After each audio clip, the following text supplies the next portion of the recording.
Olá, bem-vindos!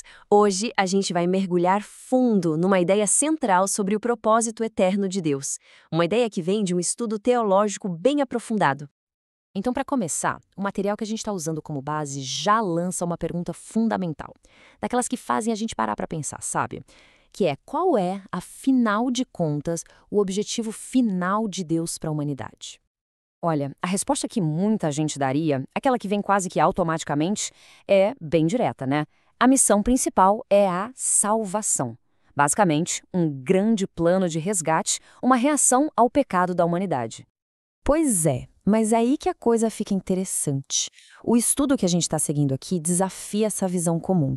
A proposta é que a salvação, na verdade, é só o ponto de partida de um plano muito, mas muito maior. Então, vamos mergulhar nisso. O ponto de partida dessa análise é identificar o que o autor chama de um erro comum, uma perspectiva que coloca o ser humano no centro de tudo, quase como se o plano de Deus girasse em torno dos nossos problemas. Olha só que interessante essa comparação. De um lado, a visão comum. Tudo começa com a queda do homem. O problema é o pecado e o objetivo é a salvação. É uma visão reativa. Mas do outro lado, a visão da fonte vira tudo de cabeça para baixo. O ponto de partida é antes da criação. O objetivo central é ter uma família à sua imagem. E a meta principal é cumprir esse propósito original. O foco deixa de ser uma reação ao nosso erro para ser um plano proativo que já existia desde o início. Muda tudo, né? Então, para a gente conseguir entender essa perspectiva direito, a gente precisa dar um passo para trás. Mas um passo bem grande. A gente vai voltar lá para o projeto original, para antes de tudo dar errado, antes mesmo do pecado ser parte da história. E segundo o material que a gente está analisando, a chave para entender essa intenção original está toda contida aqui, nesse versículo super conhecido de Gênesis. Então, vamos detalhar isso. O propósito original era, primeiro, criar uma família com a sua imagem e natureza. Segundo, que essa família crescesse e enchesse a terra.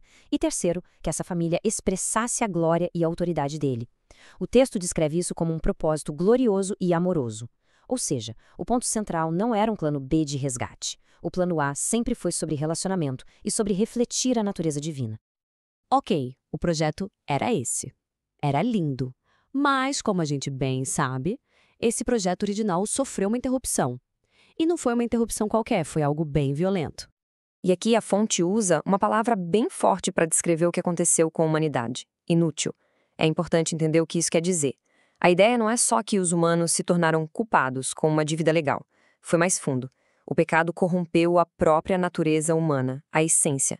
E essa corrupção tornou a humanidade inútil para aquele propósito original de refletir a imagem de Deus. A ferramenta quebrou, sabe? Não servia mais para sua função. Certo. Se a humanidade ficou inútil para cumprir o plano original, a pergunta óbvia é: e aí? Deus simplesmente desistiu? Jogou a toalha e partiu para outra? A resposta do texto é um sonoro não. A fonte deixa bem claro, o propósito de Deus é imutável, ele não muda. O plano original não foi cancelado nem alterado, mesmo com tudo que aconteceu. Ok, se o plano continua o mesmo, mas a ferramenta, a humanidade, está quebrada, como resolver isso? Como Deus colocou o trem de volta nos trilhos?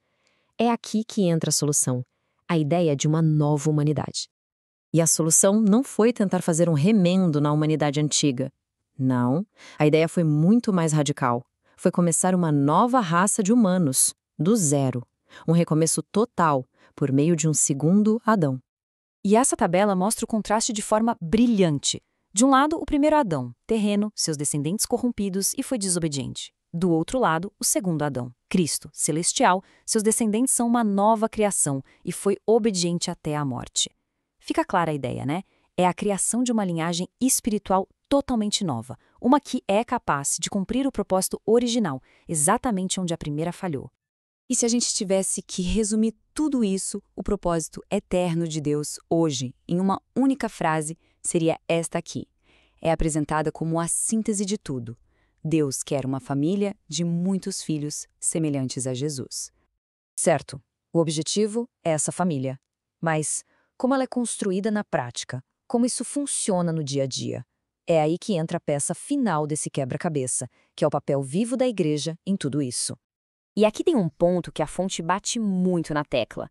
A construção da igreja não é tarefa de um grupinho de líderes. Não. É o serviço de todos os membros. A mudança de mentalidade aqui é gigante. A gente sai de uma ideia de plateia passiva para um corpo ativo, onde cada membro tem uma função essencial. Para explicar como isso funciona, o texto usa uma metáfora do corpo humano, juntas e ligamentos.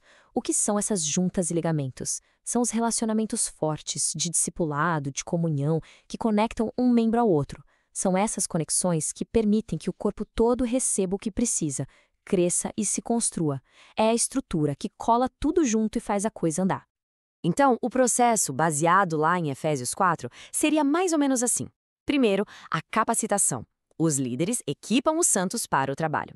Passo 2, o serviço. Agora são os santos, ou seja, todos os membros, que entram em ação. E o resultado, passo 3, é a edificação. É através desse serviço de todo mundo junto que o corpo de Cristo é construído. Viu só? Não é de cima para baixo. É um esforço coletivo, com a liderança funcionando como um time de treinadores.